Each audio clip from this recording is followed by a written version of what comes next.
Bon, aujourd'hui, on s'attaque à du lourd.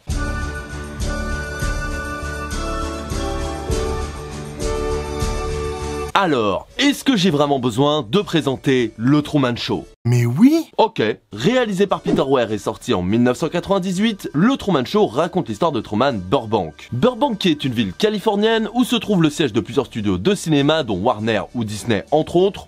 Petit clin d'œil sympa. Truman Burbank est un Américain qui se croit ordinaire. Il a une femme, un boulot dans un bureau, une maison en banlieue pavillonnaire, la base. La base à un détail près. Truman est malgré lui la star d'une immense télé-réalité vue dans le monde entier, et de sa mère à sa femme, en passant par le vendeur de journaux, tout son monde est faux. Bon, on va pas faire de suspense, le Truman Show c'est un chef-d'œuvre. C'est l'un des films les plus connus de Jim Carrey et sûrement celui qui a fait remarquer au monde que oui, Jim Carrey pouvait jouer autre chose que des débiles. Et oui, il peut.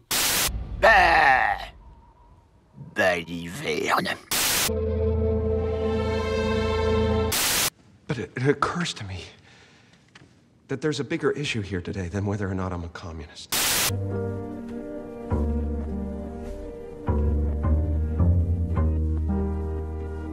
Le Truman Show est juste incroyable. La musique est magnifique, la réal est à la fois sobre, en finesse mais très efficace, les thématiques dont on reparlera plus tard sont à la fois pertinentes et bien traitées, les acteurs sont ultra talentueux et pas que Jim Carrey. Le Truman Show, un peu à l'instar de Forrest Gump, c'est ce genre de film qui arrive à la fois à être pertinent, léger mais aussi dur dans son propos. Une espèce de petite bulle d'émotion qui arrive à la fois à nous faire pleurer, rire et réfléchir. Mais bon, j'enfonce des portes ouvertes, on est quasiment tous d'accord pour dire que le Truman Show est un film incroyable.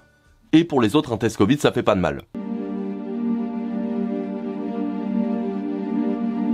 Mais bien sûr, au-delà de la réal, de la musique ou des acteurs, ce qui a profondément marqué dans ce film, ce sont ses thématiques. Alors bien évidemment, quand le film est sorti, il dénonçait l'omniprésence de la télé et l'émergence de la télé-réalité, avec en toile de fond l'addiction aux écrans et le voyeurisme de ces nouvelles émissions. Alors oui, aujourd'hui, ça fait un peu boomer, mais à l'époque, c'était plutôt visionnaire. Pour vous dire, le Love Story n'était pas encore sorti en France et il faudra attendre plusieurs années. Avec le voyeurisme que subit Truman, les acteurs qui sont obligés de rester dans leur rôle en permanence avec lui, les producteurs qui doivent faire de l'audience et gérer les impondérables, ou encore le public qui veut absolument voir l'évolution de la vie de Truman, le film nous montre les côtés sombres de la gloire. Parce que même si Truman est ultra célèbre, déjà il est pas riche, il s'est fait enfler dans l'histoire, eh bien il est plus montré comme un animal en cage qu'un véritable être humain. Le film nous pose aussi la question de jusqu'où doit-on aller pour un rôle. Parce que là c'est une fiction, évidemment, mais quand il réfléchit bien, toute la ville a fait semblant d'être quelqu'un d'autre juste pour une émission de télé-réalité et faire en sorte que Truman n'en sache rien. Alors pour les figurants qui passent en vélo tous les jours, on s'en fout un peu, mais que ce soit pour sa mère, sa copine ou son meilleur ami, c'est juste horrible. Ce film pose la question de jusqu'où doit aller un acteur pour un rôle. Est-ce qu'il est prêt à aller à l'encontre de toute valeur morale et déontologique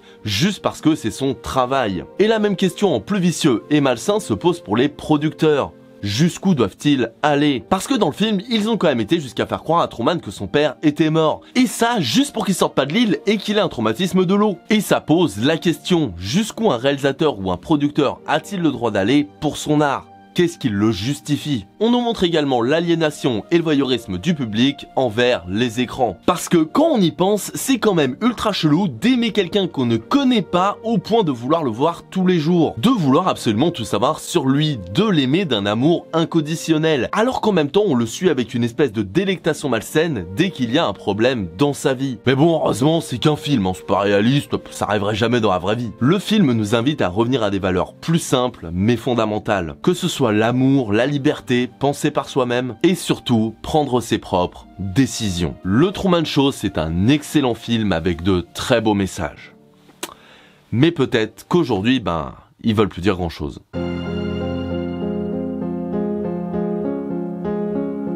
Bon, après le film, c'est à mon tour de passer pour un boomer. Quel plaisir. On l'a vu, le Truman Show a des messages à la fois pertinents et forts qui critiquent les médias, les écrans et la télé-réalité. Sauf qu'aujourd'hui, le Truman Show est presque devenu une réalité. Et pire que ça, une réalité souhaitée. Parce que si à l'époque du film c'était montré comme horrible, malsain, immoral, etc. d'être observé en permanence, aujourd'hui, avec l'avènement des réseaux sociaux, c'est quelque chose de souhaité. Par contre, attention, je ne dénigre pas notre époque. Je constate tout simplement. C'est quelque chose que je constate sur notre société et je m'inclus dedans. La preuve, j'ai Twitter, j'ai Instagram, j'ai YouTube et je vous demande régulièrement de vous abonner à mes contenus. D'ailleurs, faites-le s'il vous plaît. Si en 98, l'idée de montrer la vie d'un individu en permanence sans qu'il soit au courant glaçait le sang à quasiment tout le monde et faisait presque dystopie, aujourd'hui, si on oublie le fait que la personne n'est pas au courant du procédé, il y a plein de gens pour qui ce serait presque une utopie. Pouvoir être regardé en permanence, faire des vues, parler de soi, être célèbre. Et j'imagine que oui, même à l'époque, il y a plein de personnes que ça n'aurait pas dérangé et même au contraire qu'ils l'auraient souhaité cette situation. Ce n'est pas pour rien que le film critiquait la télé-réalité. Mais la télé-réalité, ce n'était que l'ancêtre de ce que deviendront les réseaux sociaux aujourd'hui. À l'époque, c'était des personnes majeures, consentantes, dans un cadre bien précis,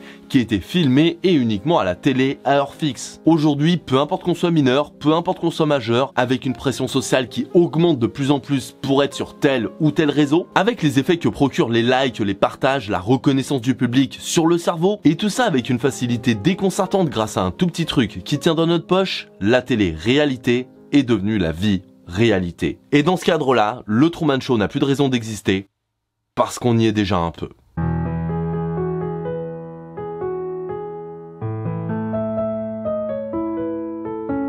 Pour conclure, bien évidemment, je vous conseille le Truman Show, qui est un film juste incroyable. Encore une fois, avec sa réalisation réaliste et tout en subtilité, les acteurs nuancés, sa musique ultra pertinente, c'est un chef-d'œuvre que je vous invite fortement à voir. Mais faut se rendre à l'évidence, le Truman Show a échoué dans son message. Tout ce dont le film mettait en garde est presque devenu un objectif de vie. La crainte est devenue un souhait, la vision dystopique, une vision utopiste. Alors je vais pas vous dire si c'est bien ou mal, il y a des chercheurs qui font ce travail bien mieux que moi, et en réalité, je pense surtout que c'est à chacun de juger. Personnellement, je ne suis pas du tout un anti-réseau. Je vois qu'ils ont plein d'avantages, qu'ils ont permis de faire des avancées incroyables sur plein de points, que ce soit l'affaiblissement du pouvoir des médias traditionnels, la liberté d'expression sur internet, ou tout simplement des trucs beaucoup plus importants comme le hashtag MeToo. Il y a eu des actions solidaires, généreuses, on a accès à de la culture tellement plus facilement qu'avant. Il y a plein d'avantages, c'est indéniable. Mais il y a aussi énormément de défauts. Le cyberharcèlement, la désinformation, le vol de données, etc. etc. Alors est-ce que le monde dans lequel on vit est mieux ou moins bien grâce aux réseaux sociaux ? Je ne sais pas. Par contre, ce que je sais, c'est que malgré le fait que le film ait échoué dans ses messages et qu'il est donc mal vieilli sur certains de ses thèmes, eh bien il reste un grand classique aujourd'hui. Et voilà, cette vidéo est terminée, j'espère qu'elle vous aura plu. Dans tous les cas, n'hésitez pas à me donner vos avis dans les commentaires. Et surtout, n'hésitez pas à me dire si ce genre d'approche vous plaît ou si vous préférez des trucs un peu plus légers. Je ferai surtout en fonction de moi et moi-même parce que c'est ma chaîne, mais c'est toujours intéressant de savoir ce qu'en pensent les autres. C'est instructif. Si vous avez aimé, vous savez quoi faire, le like, l'abonnement, la cloche et surtout le partage, ça me ferait vraiment plaisir. Merci aux personnes qui le font. Moi, je vais vous laisser et en attendant la prochaine fois, passez une excellente journée, /soirée, /un sur votre espace-temps.